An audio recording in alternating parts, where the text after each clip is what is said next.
안녕하십니까, 임규명입니다. 2022년 제3회 전기기사 CBT 보고 문제 풀어보도록 하겠습니다. 61번 그림에서 기억에 알맞은 신호는 그림, 요거 딱 보시면 페루프 제어 시스템의 구성, 요게 딱 떠올라야죠. 요거는 암기해 두셔야 됩니다. 자, 문제에서 보면 제어 요소와 제어 대상의 중간, 요 중간의 값을 물어보는데 요 그림에 보면 조작량이라고 되어 있죠. 그래서 답은 1번 조작량이 되겠습니다. 네, 이런 문제 그림만 암기하고 있으면 해결할 수 있는 문제예요. 그림 꼭 암기해 두셔야 됩니다. 굉장히 중요한 내용의 그림입니다.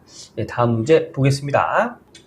62번 다음 논리회로의 출력은 논리회로는 OR 회로, AND 회로, NOT 회로로 구성되어 있죠. OR은 게이트 그림으로 그리면 이렇게 그리고요. AND는 요 뒤에 D 있죠? D처럼 생겼습니다. NOT은 이렇게 생겼죠. 자, 여기 보니까 이렇게 들어갔네요. 그죠? OR 회로가 되겠습니다. OR은 덧셈 개념이에요. 그래서 A, B가 OR 회로로 이렇게 들어가요. 그럼 AP 플러스 B로 표현하죠. 이것과 B와 AND 회로로 들어갑니다. AND는 곱셈 개념. 도트로 표시하죠. 그래서 A 플러스 B에 도트 B 이런 식으로 논리식으로 정리할 수 있는데 보기에 이런 식이 없지요. 그래서 이것을 정리해서 답을 찾아라. 네, 이런 문제가 되겠습니다. 여기서 이렇게 곱해주면 A, B 이렇게 곱해주면 B 곱하기 B가 되겠죠. 네, 요 B 곱하기 B는 그냥 B로 이렇게 정리를 할 수가 있어요. 그래서 결론은 이런 식으로 정리할 수 있는데 요 밑에 이렇게 정리는 해놨지만 이렇게 되어 있는 것은 흡수 법칙에 의해서 그냥 여기 뒤에 B로 이렇게 표현이 됩니다. 답은 2번 B가 되겠죠. 예, 이 문제에서는 흡수 법칙 이런 식의 논리식은 그냥 B로 출력이 된다. 요거 하나 암기하고요. 이 내용이 좀 암기하기가 힘들다. 이해가 안 된다 하시는 분들은 그냥 이 논리회로의 출력은 B와 같다. B는 X다. 이렇게 정리하시면 되겠습니다. 네, 다음 문제 가겠습니다. 63번 다음 블록선도에서 전달함수는 블록선도에서 전달함수 구하는 공식 1 플러스 요게 루프 이득이죠? 네, 여기 G가 전향 경로 이득입니다.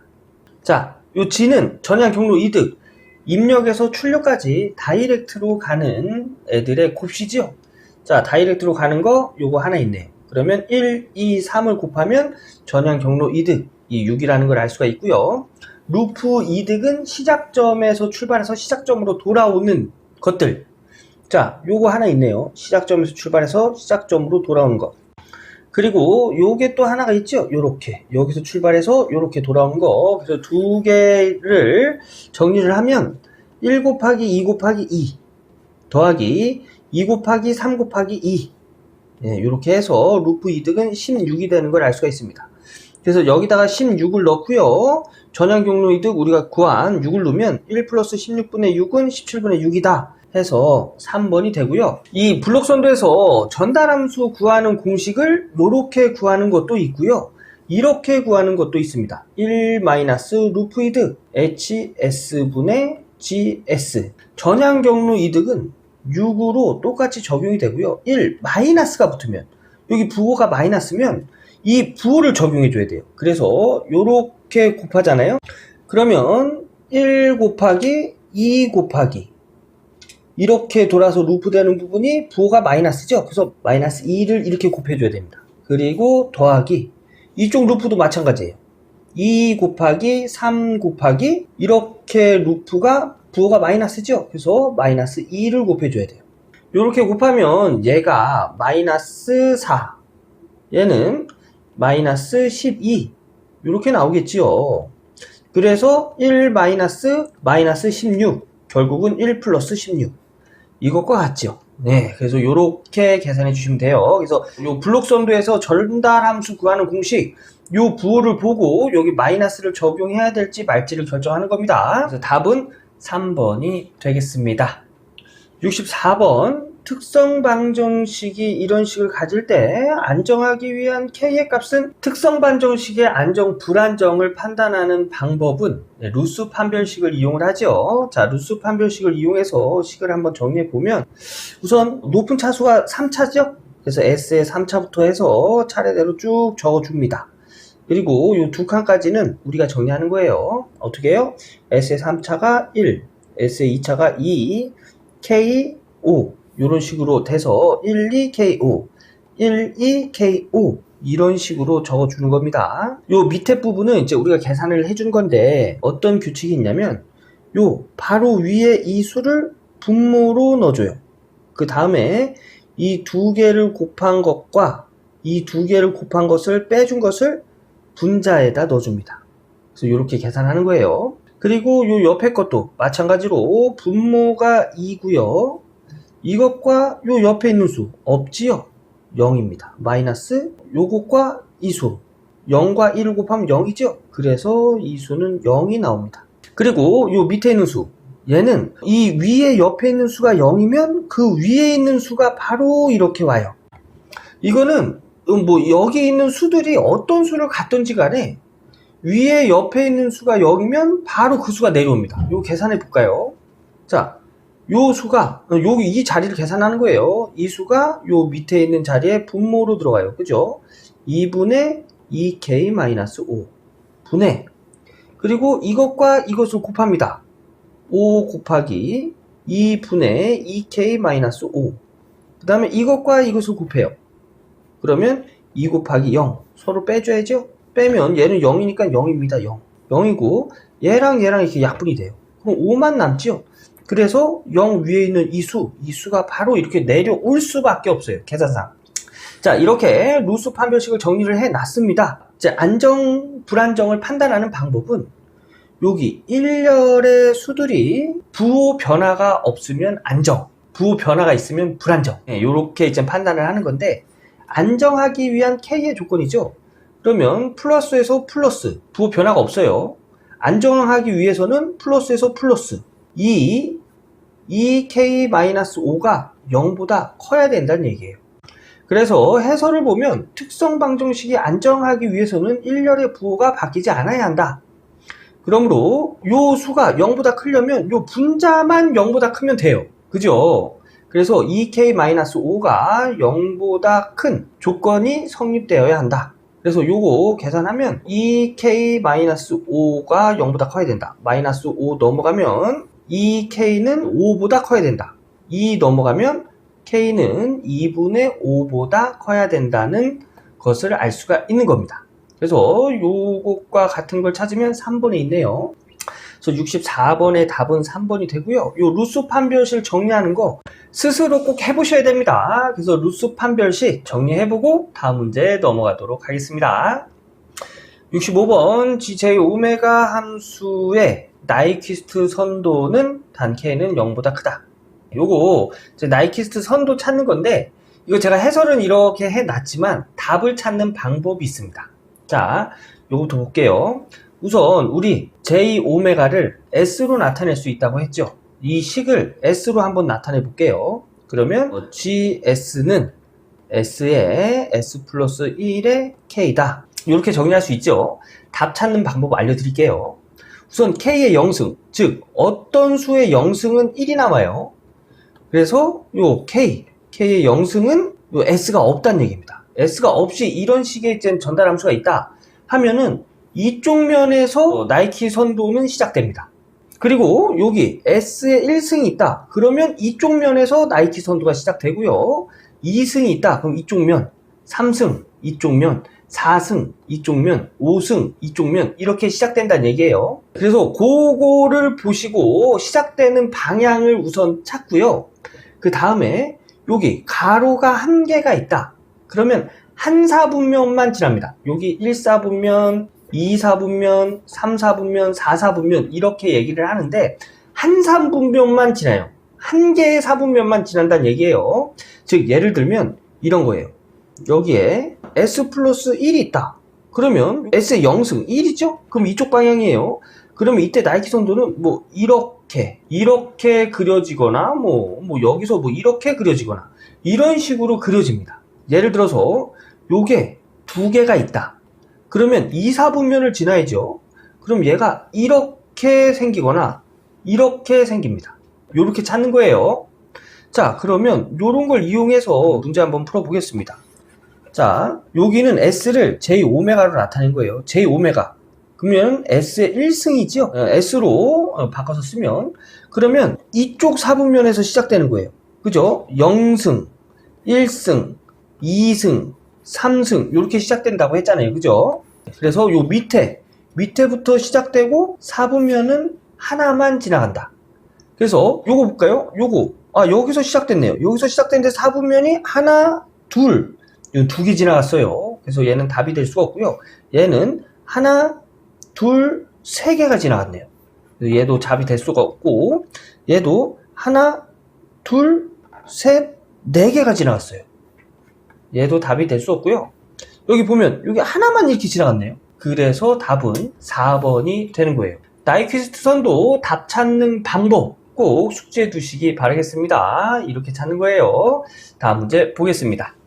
66번 게르프 전달 함수가 다음과 같이 주어지는 부계한계에서 근계적 점근선의 실수축 교차점은 교차점 어떻게 구할까요?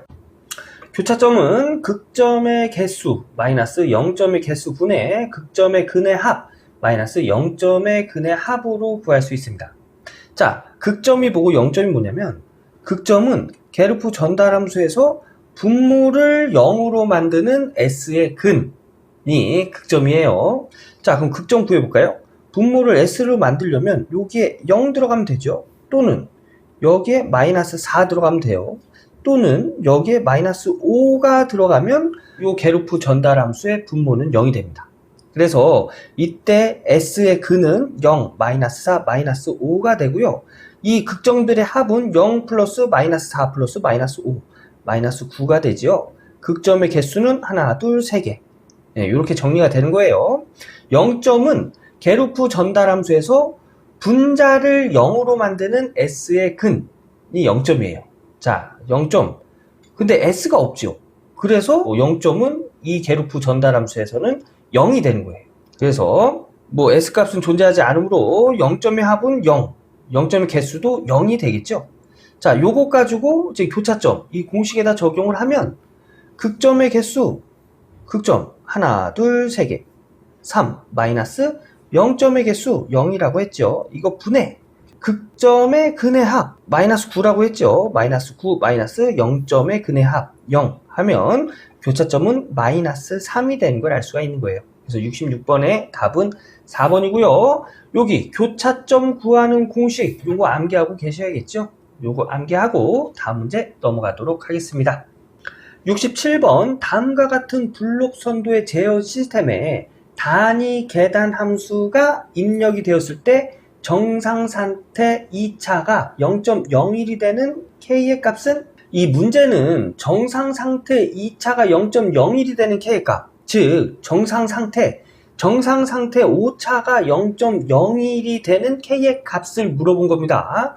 그래서 이 문제는 단위 계단 입력일 때 정상 상태 편차 구하는 공식을 알고 있어야 됩니다. 편차 구하는 공식은 1 플러스 편차 상수 분의 S 곱하기 입력은 여기서 단위 계단 입력이라고 했습니다. 단위 계단 입력 S분의 1이에요. 그죠? 그래서 여기다가 S분의 1 적용하고 우리가 편차 상수 구해서 여기다 적용하면 이때 정상 상태 편차를 구할 수가 있는 겁니다. 자, 정상 상태 편차 구하는 공식은 이래요. 리밋 S를 0으로 보낸 게르프 전달 함수 값이 편차 상수가 됩니다. 자, 편차 상수 여기 보면 게르프 전달 함수죠. 게르프 전달 함수. 이 블록 선도에서 게르프 전달 함수 찾으면 게르프 전달 함수는 루프 이득이에요. 요렇게. 그래서 요런 거 찾으면 얘 하나밖에 없네요. 그죠? 그래서 S 플러스 K분의 19.8 S를 0으로 보낸다는 얘기는 S에 0을 적용한다는 얘기입니다. 0을 적용하면 이때 편차 상수는 K분의 19.8 그래서 얘를 여기다 적용을 하는 거예요. 그러면 1 플러스 편차상수 K분의 19.8분의 S 곱하기 입력이라고 그랬죠? 근데 입력은 단위 계단 입력 S분의 1입니다. 그래서 S분의 1 적용하면 얘랑 얘랑 이렇게 약분이 돼서 1 플러스 K분의 19.8. 얘가 정상상태 편차라는 얘기죠. 그래서 정상상태 편차는 0.01. 여기서 K값, K를 기준으로 해서 식을 정리해 볼까요? 자, 우선 여기 분의 1이니까 여기 분자 분모를 아래 위로 바꿔볼까요? 그럼 1분의 1 플러스 K분의 19.8. 얘는 그냥 1 플러스 K분의 19.8이라고 해도 되죠. 여기 이쪽 좌변을 아래 위로 바꿨기 때문에 우변도 바꿔줘야 돼요. 0.01은 1분의 0.01과 같죠. 그래서 얘도 아래 위로 바꿔주면 0.01분의 K가 되고요. 0.01분의 K는 100입니다. 그래서 결론은 이런 식이 100이 된다. 해서 요거 1 넘겨주면 1은 플러스 1이기 때문에 넘어가면 마이너스 1이 돼야 되겠죠. 그래서 K분의 19.8 100 마이너스 1은 99. 이 99와 K 자리 바꿔도 되죠. 네, 이렇게. 그래서 99분의 19.8은 0.2, 0.2 값이 K란 얘기예요. 그래서 67번의 답은 1번 0.2가 되겠습니다. 네, 이 문제에서는 여기 단위 계단 입력에 대한 정상 상태 편차 요거 암기해 주시고요. 단위 계단 입력에 대한 정상 상태의 편차 상수는 요렇게 구한다는 거. 네, 요거 암기해 주시고 스스로 한번 정리해 보셔야 됩니다. 나 이거 이해가 어려워 하셔도 이렇게 해설을 한번 쭉 적어 보시고 다음 문제 넘어가셔야 돼요. 네, 다음 문제 보겠습니다. 68번 이산 시스템에서 안정도 해석에 대한 설명 중 옳은 것은 답은 3번 특정 방정식의 모든 근이 Z평면의 단위원 내부에 있으면 안정하다. Z평면에서 특성 방정식이 근이 이 원 안에 존재하면 안정하다 하는 거고요. 그 근이 원 밖에 존재하면 불안정하다. 그리고 요 원에 이게 딱 이렇게 걸려 있으면 임계 안정이다. 이렇게 부릅니다. 그래서 1번부터 보면 특성 방정식의 모든 근이 Z평면의 음의 반방면 이쪽을 얘기하는 거예요. 이쪽에 있으면 안정하다. 틀린 내용이죠. 2번도 보면 특성 방정식의 모든 근이 Z평면의 양의 반평면에 있으면 안정하다. 요것도 틀린 내용이에요. 양이면은 여기 오른쪽을 얘기하는 거죠. 3번은 맞는 내용이고요. 특성 방정식의 모든 근이 Z평면의 단위원 외부에 있으면 불안정이라고 했습니다. 그래서 4번도 틀린 설명이 되겠습니다. 68번의 답은 3번. 요 Z평면 요 내용 암기해 주세요. 다음 문제 가겠습니다. 69번 A행렬과 B행렬이 이런 상태 방정식에서 제역의 특성 방정식은 상태 방정식을 이용해서 특성 방정식을 구하는 공식은 S에다가 단위 행렬을 곱해주고요. 마이너스 A 행렬을 해주고 그 절대값이 0이면 그게 특성 방정식이 됩니다. 요거는 암기사항이에요. 암기사항. 자, 요 상태 방정식 요것을 여기 행렬을 적용해서 나타내면 이런 식으로 나타낼 수 있습니다. 이런 식으로 얘가 A고 요게 이제 B가 되겠죠. 이제 요걸 가지고 특성 방정식을 구하면 단위 행렬 요 S는 1, 0, 0, 1을 의미해요. 여기다가 S를 곱한 겁니다. 그러면 S 곱하면 1 곱하기 S, 0 곱하기 S, 0, 0, S 요런 식이 나오겠죠. 그리고 문제에서 준 A 행렬 여기다 이렇게 넣어서 계산을 해보면 S-0은 S 0 마이너스 1은 마이너스 1 0 마이너스 3은 마이너스 곱해서 플러스 3 그 다음에 S 마이너스 2는 S 마이너스 2죠. 그래서 S 플러스 2 이렇게 정리가 되는 겁니다. 자, 여기서 이런 식으로 정리되는 건 이렇게 정리가 돼요. AD 마이너스 BC 여기가 A고 여기가 B고 여기가 C고 여기가 D예요. 그래서 AD 마이너스 BC 이런 식으로 정리를 하는 거예요. 왜 그렇게 정리해요? 이렇게 물어보면은 할 말이 없어요. 그죠? 이렇게 하는 거예요. 자, 하면 A 곱하기 D S 곱하기 S 플러스 2 마이너스 B 곱하기 C 마이너스 1 곱하기 3 이런 식으로 정리가 되고요. 이 식을 다시 정리하면 얘는 마이너스 3 마이너스 마이너스에서 플러스 3이 되겠네요. 그래서 S에 S 플러스 2에 플러스 3. 여기 SS 곱하면 S의 제곱. 이렇게 곱하면 ES 플러스 3. 그래서 특성 방정식은 S의 제곱 플러스 ES 플러스 3은 0이다. 예, 이런 식을 유도해낼 수 있는 겁니다. 답은 4번에 있죠. 그래서 69번의 답은 4번이라는 거. 그리고 요 상태 방정식에서 특성 방정식 구하는 공식은 요렇게 된다는 거. 요거는 암기하고 계셔야 됩니다. 그래서 요 내용 좀 이해가 어렵더라도 그냥 한번 적어보고 넘어가세요. 한번 적어보고 다음 문제 보도록 하겠습니다. 70번 이런 전달함수에 각주파수가 0.1인 정연파 입력을 주었을 때 보드 선도의 이득은? 자, 이득 구하는 공식 이렇게 구하죠. 20 로그 10의 전달함수의 절대값. 그리고 여기서의 이 S는 J-오메가로 정리할 수 있다고 했습니다. 그래서 J-오메가로 정리하면 이런 식이 되고요. 여기 S에다가 J-오메가를 대입해서 식을 정리하면 이런 식으로 정리할 수 있는 거죠. S 대신 J-오메가 넣어서 정리한 거예요. 근데 오메가 각주파수가 0.1이래요. 그러면 여기다가 0.1 적용하면 식은 이렇게 정리가 되고요. 이렇게 곱하면 JJ 곱하면 마이너스 1. 그죠? 그 다음에 0.1 곱하기 0.1은 0.001. 그래서 마이너스 0.001 되는 겁니다. J 곱하기 J는 마이너스 1이에요. 그리고 J 0.1 곱하기 10은 플러스 J가 되겠죠? 요거 절대값 구하면 0.01, 여기 있죠? 루트 0.01의 제곱 플러스 1의 제곱. 요 값이 1 나옵니다. 1. 거의 1.뭐뭐뭐뭐 나오는데 거의 1하고 가까워요. 1이라고 보셔도 돼요. 그래서 이때 전달함수의 절대값은 1이다. 어떨 때? 오메가에 0.1을 적용했을 때. 그래서 요 1을 여기다 이렇게 적용을 해주는 거예요. 그러면 이득은 20 로그 10의 1이 나오는데 10의 1. 로그 10의 1은 0입니다. 로그 어떻게 나타낸다고 했죠? 자, 10의 1승은 10이고 10의 2승은 100이죠. 그래서 요거를 이제 로그로 나타내면 얘 로그 나타내면 로그 요 10의 10은 요거 와서 1이다. 이렇게 표현한다고 했어요. 얘 한번 로그로 표현해 볼까요? 로그 요 밑에 10의 요거 위로 올라가서 100은 요게 2다. 예, 로그는 이렇게 표현하는 거라고 했습니다. 자, 그럼 거꾸로 얘를 이렇게 표현할 수도 있는 거죠. 그럼 얘를 한번 이런 식으로 표현해 볼게요. 10에 요걸 x로 두면 어떤 수는 1이다. 이렇게 표현할 수 있는 거 아니에요. 요 x로 두면. 그런데 10에 어떤 승을 할 때 1이 나오는 건 0밖에 없어요. 그래서 어떤 수의 0승은 항상 1이 나옵니다. 100의 0승이든 1000의 0승이든 항상 1이 나와요. 그래서 결론은 로그 10의 1은 0입니다.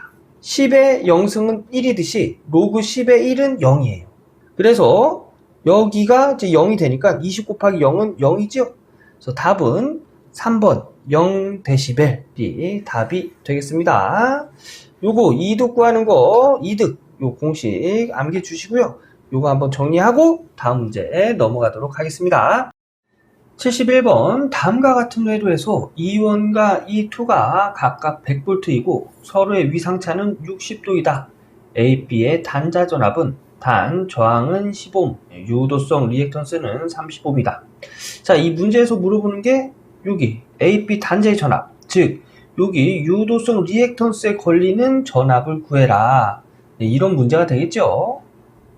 전압은 전류와 리액턴스를 곱해서 구하죠. 그래서 A, B 단자에 걸리는 전압은 여기에 흐르는 전류와 여기 리액턴스 값을 곱해서 구할 수가 있습니다. 자, 우선 전류 먼저 구해볼까요? 이게 직렬이기 때문에 여기에 흐르는 전류나 이 저항을 지난 전류 값이나 리액턴스를 지난 전류 값이나 다 동일하지요. 자, 그래서 전류를 한번 구해보면 I는 임피던스분의 V. 여기서의 임피던스, 전체 임피던스 의미하겠죠.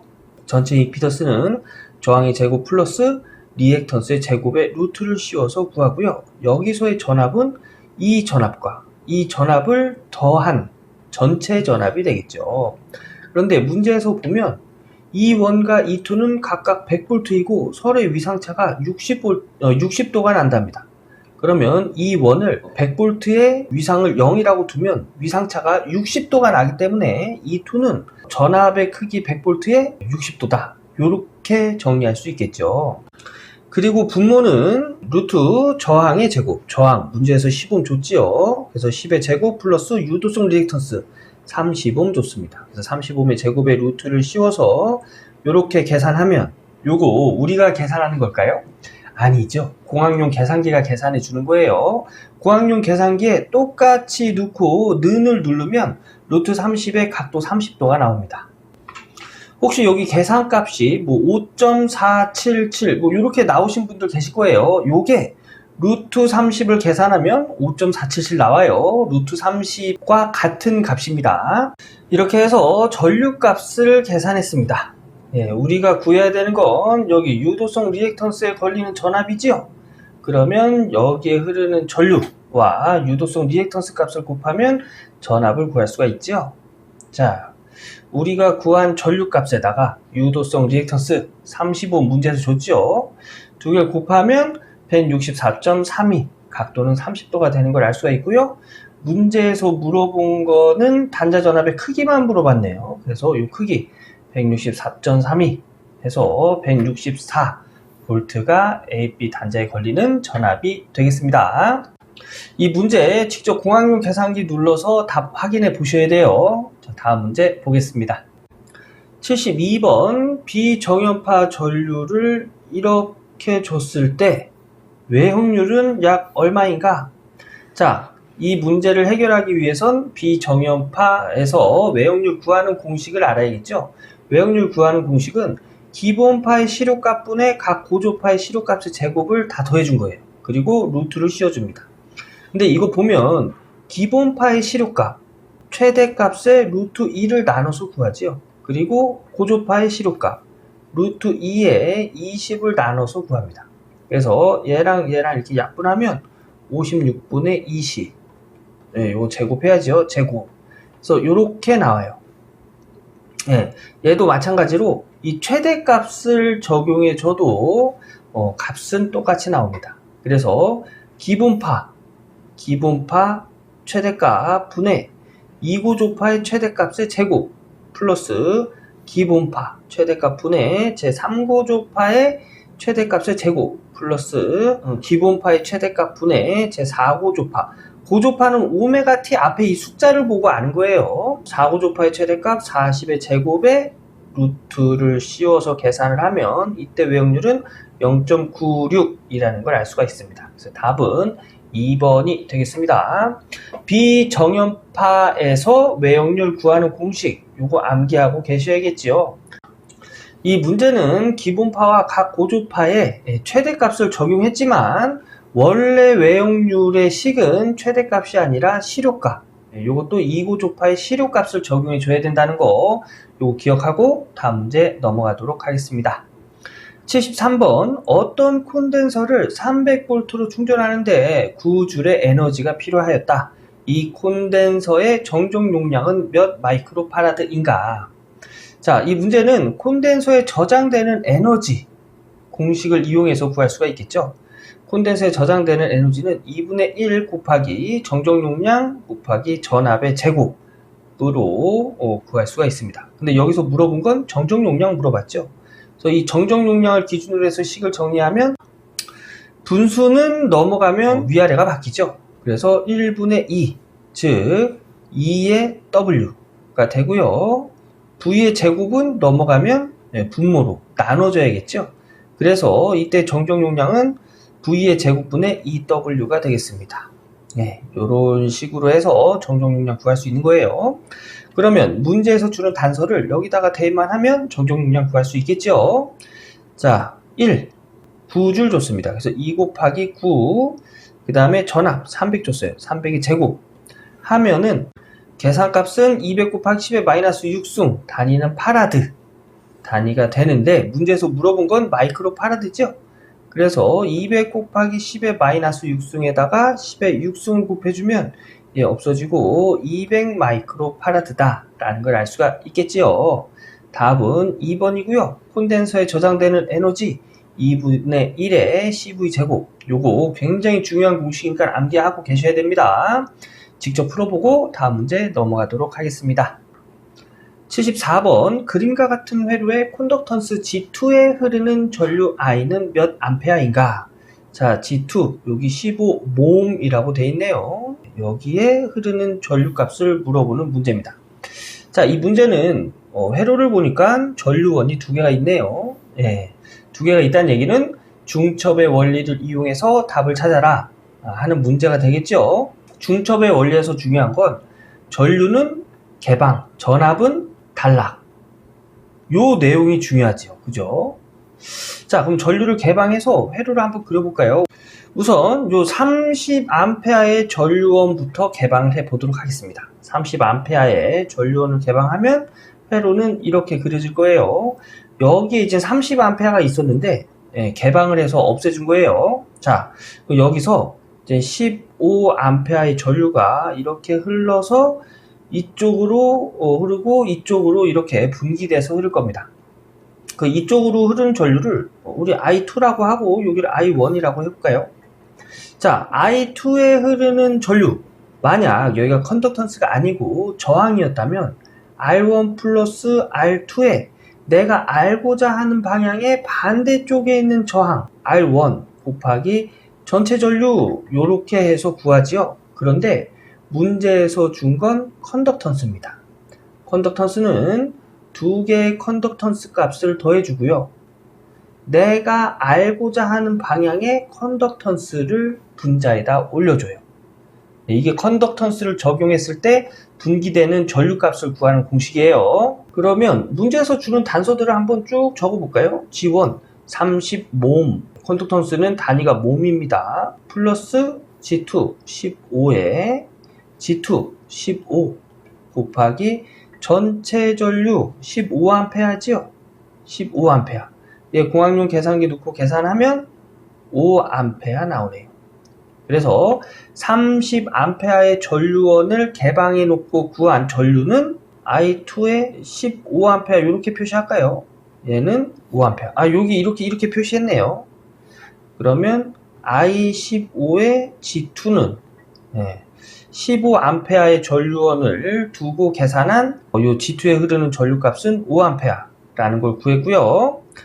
이번에는 여기 15A의 전류원을 개방시켜 놓고 회로를 그리면 이렇게 그릴 수 있습니다. 그죠? 자, 여기 35옴, 가운데 이젠 30A의 전류원이 있고요. 여기는 15멨. 우리가 구하는 전류값은 이쪽으로 흐르는 전류예요. 그런데 보면 30A의 전류원에서 30A는 이쪽으로 이렇게 흘러요. 그죠? 그래서 이쪽을 I2라고 두고 이쪽을 I1이라고 두겠습니다. 얘가 G1이고 얘가 G2지요. 자, 그러면 여기 이쪽으로 흐르는 전류 I의 30A의 전류원으로 G2에 흐르는 전류를 구해보면 G1 플러스 G2에 여기 흐르는 전류 G2 곱하기 전체 전류 이렇게 되겠죠. 자, 한번 구해보도록 하겠습니다. 자, G1 30 플러스 G2 15 분의 G2 15 곱하기 전체 전류인데 이 전류의 방향은 여기서 흐르는 전류와 반대 방향이죠.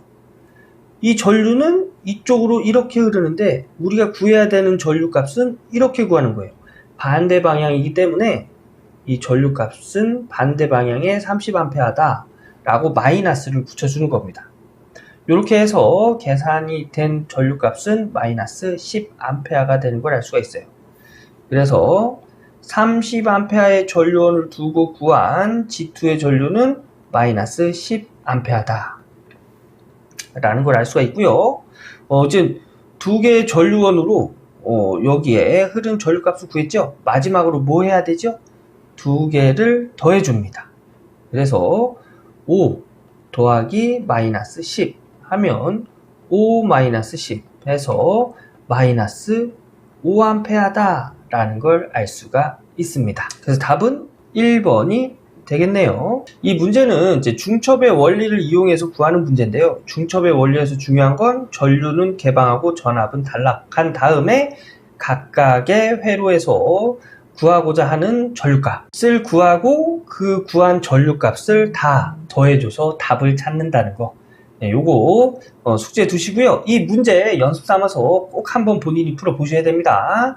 자, 다음 문제 가겠습니다. 75번 8 플러스 J6옴의 임피던스에 13 플러스 J20V의 전압을 인가할 때 복수 전력은 약 몇 볼트 암페어인가?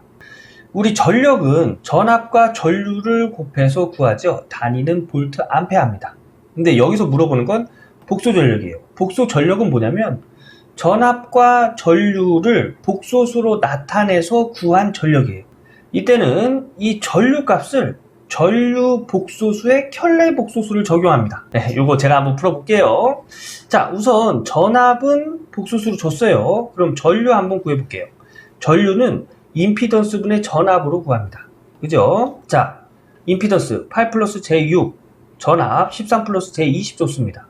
요거는 요 임피던스의 켤레 복소수를 분자 분모에 곱해줘서 구하는데 우리가 일일이 계산할 필요 있을까요? 우리한테는 공학용 계산기 있습니다. 그래서 공학용 계산기에 요렇게만 넣고 계산을 하면 요렇게 2.24 플러스 J 0.8이다 라는 걸 알 수가 있는 거예요. 요게 이제 전류값이에요. 제가 좀 전에 뭐라고 그랬죠? 복소 전력은 전류값에 켤레 복소수를 적용한다고 했어요. 켤레 복소수는 뭐냐면 여기 부호를 바꿔준 복소수입니다. 그래서 전압 13 플러스 J20에다가 2.24의 요 부호를 바꿔준 마이너스 J 0.82를 곱해줘요. 곱하면 이때 복수 전력은 45.5 플러스 J 34.1. 요 계산도 우리가 일일이 해야 될까요? 공학용 계산기에 이렇게 넣어서 계산하면 이 계산값 나와요. 그래서 이때 답은 3번이 되겠습니다. 여기 복소 전력 구하는 거 전압의 켤레 복소수 곱하기 전류 또는 전압 곱하기 전류의 켤레 복소수를 구한다 라고 되어 있는데 보통 전압을 기준으로 두고 전류를 바꿔서 계산합니다. 이렇게 푼다는 거 이거 직접 해 보셔야 돼요. 다음 문제 보도록 하겠습니다. 76번 그림과 같은 회로에서 스위치 S를 닫았을 때 과도분을 포함하지 않기 위한 저항은 여기서 과도분을 포함하지 않는 저항 정저항 회로라고 합니다. 그래서 이 문제는 이제 정저항 회로 조건을 알아야 되는데요. 정저항의 회로 조건은 루트 C분의 L이 계산값과 저항값이 같을 때 정저항 회로 조건이 되겠습니다.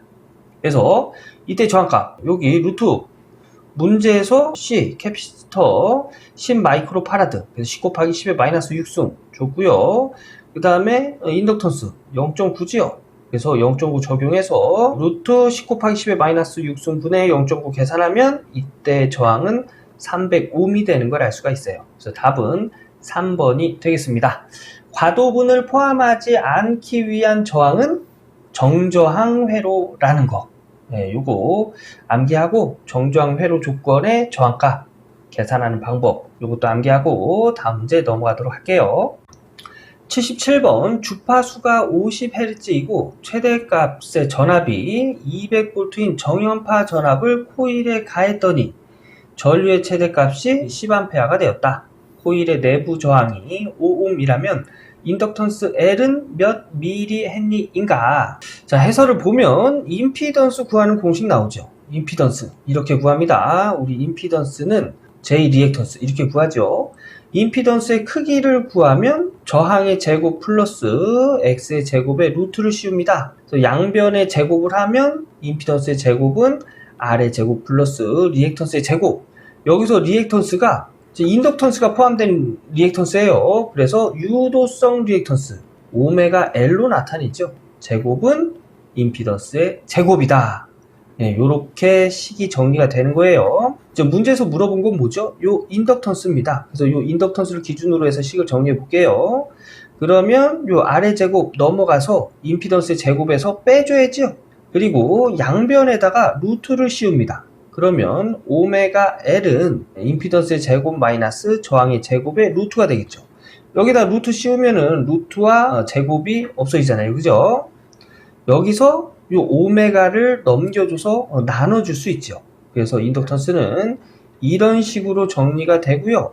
이 오메가는 2파이 F로 정리할 수 있지요. 그래서 인덕턴스 구하는 공식 이렇게 정리가 됐습니다. 그러면 문제에서 임피던스 주지 않았지요. 임피던스는 전류분의 전압. 문제에서 전류 10A, 전압 200V 해서 25Ω라는 걸 알 수가 있고요. 네, 여기다가 25 이렇게 적용하면 되겠죠. 문제에서 코일의 내부 저항 5ohm이라고 줬습니다. 그럼 이 저항에다가 5 적용하고 여기서 F 주파수 50Hz라고 문제에서 줬지요. 그래서 이때의 인덕턴스는 2파이 곱하기 주파수 50 분의 루트 임피던스 값 20의 제곱 마이너스 저항 5ohm의 제곱 하면 이때 인덕턴스는 0.0616 헨리가 되는데 문제에서는 미리 헨리라고 했죠. 그래서 여기 헨리 단위에다가 10의 3승을 곱해주면 61.6 미리 헨리라는 걸 알 수가 있습니다. 그래서 답은 2번이 되겠네요. 네, 이 문제는 요 임피던스, 우리가 알고 있는 이 임피던스 공식에서 요거 인덕턴스를 기준으로 해서 식을 정리하는 게 포인트예요. 네, 정리를 한 다음에 임피던스 문제에서 준 전류와 전압을 이용해서 구하고 요 식에다가 적용시켜서 답을 찾는 겁니다. 요거 이해되지 않더라도 요 해설식은 꼭 한번 적어보고 넘어가셔야 됩니다. 자, 다음 문제 가겠습니다. 78번 fs의 함수의 라플라스 역변화는 라플라스 역변화 문제 나왔네요. 라플라스 역변화는 그 순서에 따라서 맞는 규칙을 적용해서 쭉쭉쭉 정리해 나가면 누구든지 해결할 수 있는 문제예요. 자, 한번 해볼게요. 우선 요 fs를 부분 분수로 나눕니다. 부분 분수로 나눌 때는 요 분모를 나눠요. 하나는 s분의 a로, 하나는 여기 있는 s 플러스 a분의 b 이렇게 나눈 다음에 요 a와 b의 값을 찾는 거예요. 자, a 값부터 찾아볼게요. a 값은 여기 원식, 요거를 원식이라고 해볼게요. 원식에서 a가 포함되어 있는 분수의 분모를 지웁니다. 여기 s 있죠? 그럼 여기서 s를 지워요. 그리고 적어놔요. s 플러스 a분의 1 얘만 남잖아요. 그죠? 그리고 나서 이 s에다가 어떤 걸 적용하냐면 여기 a가 포함되어 있는 이 분수의 분모를 0으로 만드는 s값을 적용합니다. 그럼 여기 분모 s밖에 없죠? 그래서 이 분수의 분모를 0으로 만드는 s의 값은 0입니다. 네, 0이에요. 자, 그래서 여기 이 식의 s값에다가 0을 적용하는 거예요. 0을. 0 적용하면 남는 건 a분의 1이죠? a는 a분의 1이다 라는 걸 알아낸 거예요. 자, 요번에는 b 똑같이 구하면 됩니다. b 이 원식에서 b가 포함되어 있는 분모를 지웁니다. s 플러스 a 그리고 여기다 적어요. 그러면 s분의 1 그죠? 여기다가도 이제 s에다가 어떤 수를 적용해야 되는데 b가 포함되어 있는 분수에 여기 분모를 0으로 만드는 s의 값 뭐가 들어가야 이 분모가 0이 될까요? s에 마이너스 a 적용하면 0이 되겠죠. 그래서 여기 s분의 1에 s에 마이너스 a를 적용합니다. 그러면 요 b는 마이너스 a분의 1이다 라는 걸 아는 거예요. a, b를 다 찾은 거예요. 그러면 a 여기다 적용하고 b 여기다 적용합니다. 그러면 식은 이렇게 정리가 되겠죠. 여기서 분자에 a분의 1, a분의 1 똑같이 있기 때문에 a분의 1로 묶어요. 묶고 남은 거 s분의 1 마이너스 여기 마이너스도 여기 놔두고 a분의 1만 나온 거니까 마이너스 s 플러스 a분의 1이 되겠습니다. 자, 이제 이것 가지고 이제 역 라플라스 변환하는 거예요. 우리가 암기한 라플라스 표에서 찾는 겁니다. 우리 어떤 시간의 함수를 라플라스 변환하면 s분의 1이 되죠? 1. ft는 1을 라플라스 변환하면 s분의 1이 되죠? 그래서 s분의 1을 시간의 함수로 다시 역변환하면 1이 되는 거고요. 시간의 함수 e-at 승을 라플라스 변환하면 s 라플라스 변환하면 s 여기 부호가 반대인 a 마이너스 1 요렇게 되죠. 자, 요거를 시간의 함수로 역 라플라스 변환하면 요거는 2의 마이너스 at 승이다 라고 적을 수 있는 거예요. 자, 그러면 이때 시간의 함수로 역 라플라스 된 값은 a분의 1에 1-2의 마이너스 at승이다 라는 걸 알 수가 있는 거죠. 자, 그래서 78번의 답을 찾으면 4번에 있네요. 역 라플라스 변화는 처음에 이렇게 부분 분수로 나눠 놓고 a, b 값을 구한 다음에 여기다 적용한 후에 우리가 구한 값 가지고 우리가 알고 있는 라플라스 표에서 S함수에서 시간의 함수로 이렇게 변환되는 거 찾아가지고 답을 적으면 되겠습니다. 요거 직접 해보셔야 돼요. 요거 직접 해보신 후에 다음 문제 넘어가도록 하겠습니다.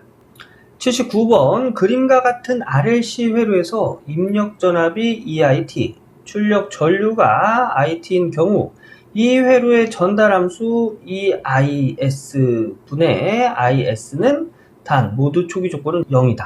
자, 이런 유형의 문제 많이 나오죠. 이런 유형의 문제는 뭐부터 알아야 되냐면 저항 R은 라플라스 변환하면 그냥 R이 되고요. 여기 나와 있는 인덕턴스 L은 LS가 되고요. 여기 캐피시터스 C는 CS분의 1로 변환해 주고요. 전류 IT는 IS로 변환해 줍니다. 그리고 여기 EIT 얘는 EI의 S 이렇게 변환이 되겠죠. 이렇게 변환된다는 거 이것부터 알고 계셔야 돼요. 자, 그럼 문제에서는 뭘 물어봤죠? 여기 입력분의 전류 값을 물어봤지요. 그래서 요 회로를 좀 전에 알려드린 요걸로 라플라스 변환해서 바꿔주면 저항은 그냥 저항 R, 그 다음에 인덕턴스는 LS, 캐피시턴스는 CS분의 1, 전류는 IS가 되겠죠. 그리고 전압은 EIS. 여기서 EIS분의 전류값. 자, EIS부터 구해볼까요? EIS는 그러니까 전압은 전류 곱하기 저항, V는 IR. 이 공식을 이용해서 전압값을 구합니다. 여기 전압은 여기 저항에 걸린 전압 더하기 인덕턴스에 걸린 전압 더하기 요 캐피시터스에 걸린 전압을 다 더한 값이 입력 전압이 되겠죠. 그럼 이렇게 구하는 거예요. V는 IR, 전압은 전류 곱하기 저항. 저항부터 곱해볼게요. 저항 곱하기 전류. 그죠? 더하기. 여기 걸린 전압이에요. 여기 걸린 전압. LS 곱하기 전류. 플러스 여기도 CS분의 1 곱하기 전류값. 이렇게 구하는 거예요. 자, 요거 IS로 묶을 수 있겠죠? 그러면 R 플러스 RS 플러스 CS분의 1의 IS. 요 안에 있는 거 정리해볼까요? CS로 통분하면 요거부터 할게요. 얘는 CS분의 RCS 플러스 CS분의 LCS의 제곱이 돼요. 그죠? LS 곱하기 CS니까 LCS의 제곱. S가 두 번 곱해졌죠? 이렇게 정리가 되고요. 플러스 CS분의 1의 전체 전류. 자, 얘를 한 번 더 정리를 하면 CS로 통분할까요? 그 다음에 S 차수가 높은 것부터 적어줄게요. LCS의 제곱 플러스 RCS 플러스 1. 네, IS. 이 값이 입력전압이 되는 겁니다. 자, 문제에서 뭐예요? 입력전압분의 전류잖아요. 그러면 입력전압 CS분의 LCS의 제곱 플러스 RCS 플러스 1의 IS분의 전류. 문제에서 물어보는 게 이거죠. 얘랑 얘랑 약분돼요. 그러면 CS분의 LCS의 제곱 플러스 RCS 플러스 1분의 1 1분의 1 이렇게 적용해도 되죠. 폼분수 가까운 거 곱해서 분모 LCS의 제곱 플러스 RCS 플러스 1 먼 거 곱해서 분자 CS. 요것이 문제에서 물어본 EIS분의 IS가 되겠습니다. 그래서 요것과 똑같은 것을 찾으면 몇 번에 있을까요? 3번에 있네요. 3번. 그래서 답은 3번이 되겠습니다. 이런 문제, 이런 유형의 문제 꼭 한 문제씩 나오니까 이렇게 문제 나왔을 때 꼭 풀어 보셔야 됩니다. 답은 3번이 되겠습니다. 80번 그림과 같은 4단자 회로망에서 하이브리드 파라미터 H11은 하이브리드 파라미터를 알고 있어야겠지요. 하이브리드 파라미터는 행렬로 나타내면 이렇게 나타내고요. V1은 행렬 이렇게 곱하면 H11 곱하기 I1 플러스 H12 곱하기 V2 이런 식으로 적용되죠. 문제에서 물어본 게 뭐죠? H11, 얘 물어본 거예요. 그죠? 얘를 구하는데 어떻게 구하냐면 V2를 0으로 만듭니다. 즉 여기서 이 회로의 V2 0으로 만들려면 어떻게 만들죠? 단락시켜주면 여기 있는 전압차가 없어지죠. 그래서 전압은 0이 됩니다. 여기가 0이니까 식은 V1은 H11 곱하기 I1. 여기서 우리가 구하는 H12를 기준으로 해서 식 정리하면 이렇게 넘어가요. 그죠? 네, 넘어가면 H11은 I1분의 V1. V2가 0일 때, 즉 2차를 단락시켰을 때. 자, 요 회로는 이제 전류가 이렇게 흐르잖아요? 이렇게 흐르면 여기까지는 전류가 흐르는데 여기가 단락이 되면 전류는 이쪽으로 흐르지 않습니다. 전류는 내가 흐르기 가장 편한 쪽으로 100% 다 흘러요. 그래서 여기는 뭐 전류의 흐름을 방해하는 요소가 없잖아요. 그죠? 임피던스나 저항 같은 게 없기 때문에 100% 다 이쪽으로 흐르게 됩니다. 즉 이쪽으로는 전류가 흐르지 않기 때문에 이 회로는 무시해줘도 되죠.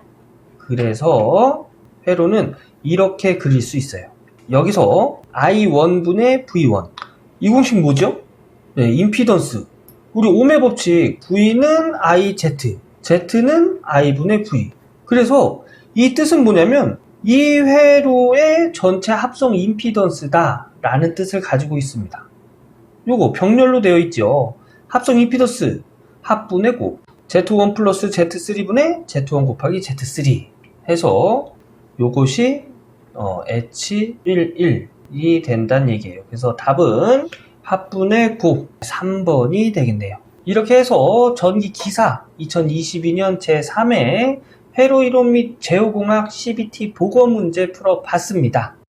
제가 항상 하는 얘기지만 계산 문제 같은 거 내가 이해 안 된다고 그냥 넘어가시면 안 됩니다. 내가 이해되지 않더라도 요 계산 문제 해설은 꼭 한번 적어보세요. 그러면서 이제 조금씩 배워 나가는 거예요. 자, 이렇게 해서 오늘 해설 강의 마무리 짓도록 하겠습니다. 예, 여러분 고생 많으셨습니다. 저는 다음 강의에서 인사드릴게요. 감사합니다.